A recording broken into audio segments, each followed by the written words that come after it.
Welcome to Gene and Mike do the New York Times crossword. Hi, I'm Jean. And I'm Mike. And today we are doing the crossword for Thursday, November 21st, 2024. So, on a day that is not Thanksgiving, but you can see it from here. Just about. Did you do the crossword? I did. Are you thankful that you did? You know, I just had a revelation. Whoa. Like all day, I have been thinking that it's Friday. Yes. And I think it's because of this puzzle, because I thought it was a Friday puzzle.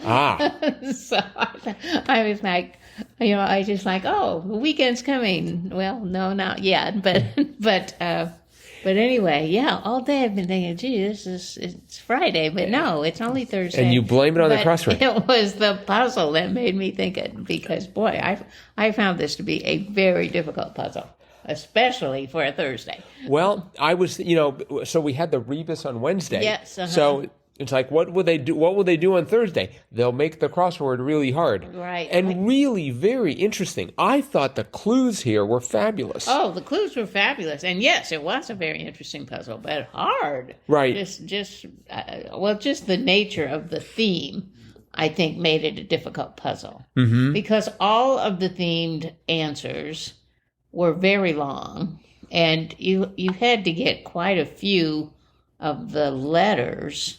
Because I can't imagine too many people right off the top of their heads would know how many words were in various books on the year they were published.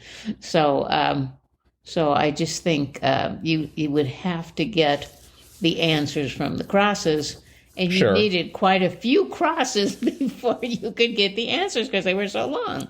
So unless I think it depends on which crosses you got. Well, because like for instance, for David Copperfield, I spotted that with, I don't know, maybe 50% of the crosses done, maybe less. But I think I might have had the two P's and I might have had the C and the L. Uh-huh. And it's just like, oh, that looks like it couldn't be, but it is. Mm-hmm. So I think it just depends on luck.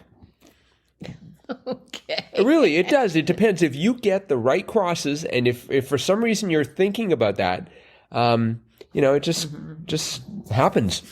Mm-hmm. Well, perhaps we should talk about the theme. Okay. There were 3 themed answers and then a little bit of a revealer. And as we were saying, they were very long. And the clues were very cryptic. The first one was 18 across, 1850, 350,000 plus words. And then the next one was 24 across, 1862, 530,000 plus words. And then we moved down to 46 across, 1957, 550,000 plus words. And then the revealer, well, it wasn't really a revealer, it was just kind of an addendum, I think. But that was 56 across, cheeky review of the previous mentioned clues. And the answer to that was too long, didn't read. Right. So I guess that if you hadn't gotten any of them, that would kind of give you a clue that they were books. And in truth, that's what they were. The first one that was published in 1850 had 350,000 plus words was David Copperfield, as you mentioned. Oh, and then we had 24 across, 1862, 530,000 plus words. That was Les Miserables. Mm-hmm. And then we had 46 across, 1957, 550,000 plus words, and that was Atlas Shrugged. Right. And so then the kind of the capper clue there at the end, too long, didn't read. Yes. So, and those are all very long books. Sure. Mm-hmm. Yep. How many of them have you read? How many of them have I read? I have not read Atlas Shrugged, although, and that was the one where I finally figured out, I think these are titles of books. Oh. So I read David Copperfield a long, long time ago. Mm-hmm. I have never read Les Miserables, but I have seen the musical several times. So I know the gist of the plot, but but I've never read that one. I don't think I've read any of these from front to back. I'm pretty sure I've read the Classics Illustrated versions. Oh, So there is that. very good. So, but yeah, and as you said, though, there are lots of other very interesting clues, but difficult, and boy, it took me a very long time to finish this. I actually worked on it almost 2 hours, which is very rare for me, but I worked on it last night, and then I finished it up this morning, but boy, yeah, lots of challenging clues for me. Yes. Well, so Xword Info rates these crosswords according to what's called their freshness, based on the number of other times each word in the puzzle was used in the modern era. And this got a freshness of 96%. Wow. A lot of these are way lower. So, I mean, it starts off with one across being classic sitcom streaming on BritBox familiarly, and that was ABFAB. Yes. I thought that was one of the last ones I filled in. So I was trying to think, of all the Britcoms, I watched a lot of them, but I've never actually seen that one. I know it stands for Absolutely Fabulous, right? And I know kind of the gist of the plot, but I don't know that we've ever had a channel where we've been able to see that one. But I have seen snippets of it. So. Yeah, I haven't seen it at all, but I do like the name. I thought it was interesting that ABFAB ran into 3 down. Number ones was FAVES, so we had Fab and FAVES in a way. I mean, even 1 down, performer with a concert tour titled Straight Up Paula was Paula Abdul. That was the answer. And I wanted to go for, as soon as I see Paula, I think Poundstone. Oh. But that definitely wouldn't fit in 5 letters. And she's not a singer. No, that's I mean, that's although you wouldn't know. I said performer, but concert tour. Right, that would have given it off. Music down there, but yeah. And then right next to it, stop with that. 2 down was break. Yeah, that was funny. I mean, they really are starting off great. And even 5 down, cry over spilled milk, perhaps. Bad kitty. Yes. I mean, just like good clue after good clue, great answer after great answer. Just really amazing. This is Katie Hoodie's second crossword. Wow. And it just keeps going. She had like I didn't even know what 8 down was about. Eponymous youth sports organization, the largest of its kind in the U.S., Pop Warner. Yeah. I take it you've heard of Pop Warner? No, I have not. But after I got the puzzle done, I looked it up, and yeah. It's named after some guy named Pop Warner, and they are limited, but they do dancing, and they do I think football maybe, and so there's like 3 or 4 things that they do. Do they do karate, taekwondo, judo, any of those? I don't really remember. I do remember the dancing. What if their first name? I think at football and basketball, and I'm not sure what else, but anyway, yeah, I'd never heard of that either. I tried to put Little League. I tried to put Boy Scouts. I tried to put so many different things in there because I thought, it's got to be Little League, but the largest of its kind, I suppose, of its kind, maybe it's sort of it has its own little niche there, right? But yeah, no, I'd never heard of that. But so you didn't get a 6 across right away. It's COS, C-O-S, short for companies offering connections, ISPs. I had no idea what that was. Oh. I had it starting with an I, because 6 down was relatively a gimme. Pass the ball to me. I'm open. So I had I'm free. Oh, okay. But at least you had the I'm. Yes. And so that sort of led to ISPs for me. No, I had no idea what that was.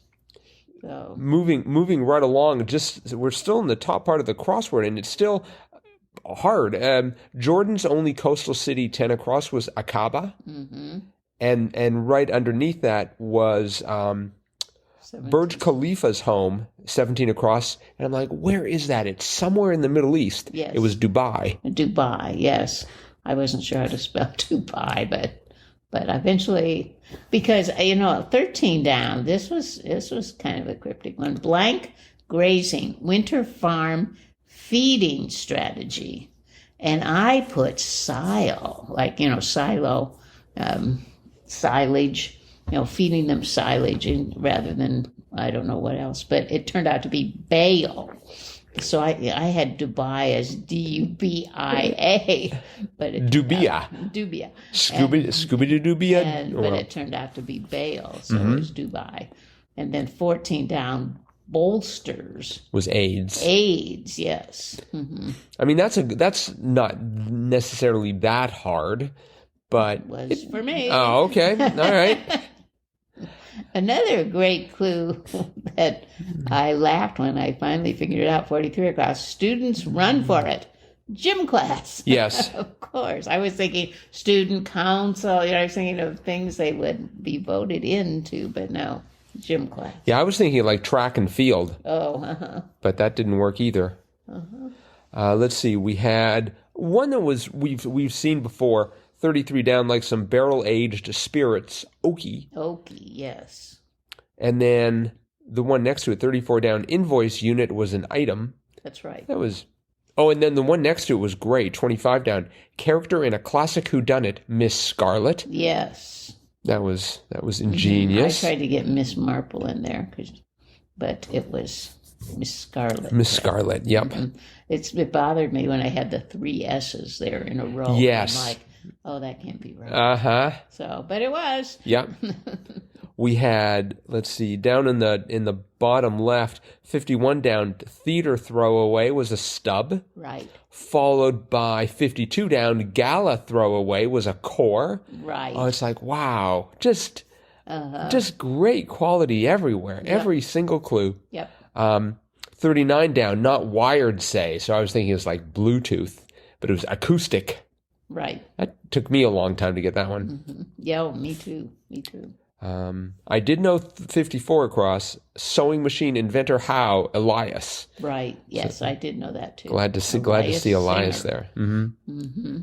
Mm-hmm. 60 across, dark purple shade is puce. That's right. Which I always discover by filling out a crossword occasionally and finding the words and looking at the clue, and it's just like, that's what puce is. Okay. That's right. Mm-hmm.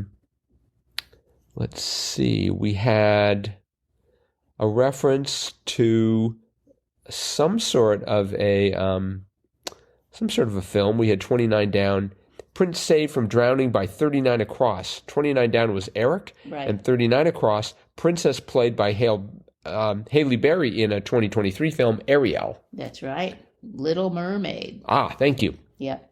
Mm-hmm. I was live action version of it. Yes. Mm-hmm. Mm-hmm. Mm-hmm. So yeah. 41 down. NBA player turned sports analyst Rose. So if I see Rose and I see sports, I have only one possible go-to answer: Pete. But I thought, no, he's baseball. Yeah, that's right. And so, but this turned out to be Jalen? Jalen, yes. Jalen. Did you know that? No. Okay. I had Galen in there for a while. Right. but no, 41 across was taunt. I had gear. Yes. But it turned out to be jeer. So, yeah. Yep. Mm-hmm. Just a fabulous crossword by Katie Hoodie. Her first was a Saturday, and now she's slipped down to Thursday, although we could argue, no, she hasn't. No, not really. I could see this one on a Saturday. Yep. But so now I wonder what Friday's going to bring. I don't even want to think about it. Maybe it'll just be like a piece of cake. Well, we'll find out. Or maybe we will indeed. Mm-hmm. Before we go, though, we have a bit of listener mail. Okay. This is from Izzy, and it's titled Pick and Roll. Okay. Hello, Gene and Mike. I hope you're doing well. The previous weekend's puzzle were a gauntlet, but when are they not? And, spoiler for Wednesday's puzzle ahead, we're actually reading this a little bit late, so not a spoiler, but despite not having listened to the episode, it's pretty early Wednesday morning, and I did the puzzle last night. The rare Wednesday rebus this week caught me off guard, but I worked through it. Very good. Anyway, to the pick and roll question from Monday's puzzle. Gene and Mike play basketball for UW. Go team. They're a dynamic duo. Gene at point and Mike is a monster in the paint. I don't know what that means, but we'll just go with it. Or Gene is the main handler of the basketball, the mental leader on the court. That is certainly true. Mike is the big man, the Shaq O'Neal, if you will. Yeah, not quite that tall. A regular in the NYT puzzle. Jean has the ball on offense. She is around the top of the key, okay, which means roughly halfway between the free throw line, don't know where that is, and half court. I can guess where that is. Yeah. Near the 3-point line, still don't know where that is. You can run pick and rolls from elsewhere, but this is a typical starting point. I got you so far. Mike sets a screen. To me, that suggests like I plug in a computer monitor. Anyway, no. And then he goes on to say, a screen means he stands.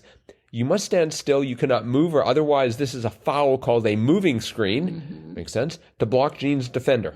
Gene, still with the ball, dribbles away to create some clearance from said defender.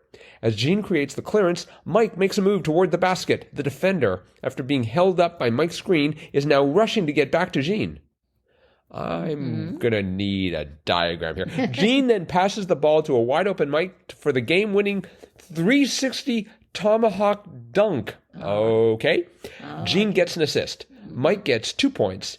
Defenders have methods of opposing the pick and roll. They can run zones, which means another defender takes over if Gene comes into their specific area, or they can switch up. Mike's defender is now Gene's, but it is a heavily utilized offensive tactic in basketball. And that is called pick and roll.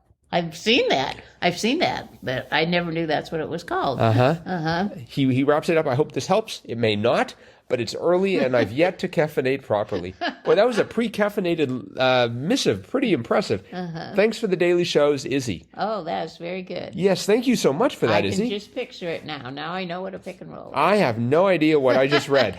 I'll draw him a picture after this is over. Looking forward to that picture and clarification.